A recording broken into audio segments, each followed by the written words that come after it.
Waziri wa mambo ya nje na ushirikiano wa Afrika Mashariki Mahmoud Thabit Kombo na waziri wa mambo ya nje, uhamiaji na wa Misri waishio nje ya Jamhuri ya Kiarabu ya Misri Dr. Badri Abderat wameshiriki hafla ya ufunguzi wa kongamano la biashara na uwekezaji kati ya Tanzania na Misri iliyofanyika Dar es Salaam, ambapo kwa pamoja wamesisitiza umuhimu wa nchi zao kukuza ushirikiano wa kibiashara na uwekezaji kwa manufaa ya wananchi wake. Kongamano hilo limeshirikisha wafanyabiashara mbalimbali kutoka Tanzania na Misri, likilenga kuimarisha ushirikiano wa kibiashara na uwekezaji kati ya nchi hizo mbili.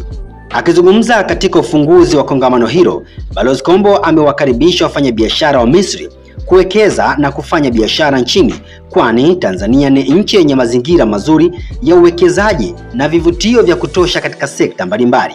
Ameongeza kuwa utayari mkubwa wa kisiasa uliopo kati ya Rais wa Jamhuri ya Muungano wa Tanzania Mheshimiwa Dr. Samia Suluhu Hassan na Rais wa Misri Abdel Fattah el-Sisi ni kielelezo tosha cha kuziwezesha nchi hizi kuendeleza kupanua wigo wa ushirikiano katika maeneo mengi zaidi.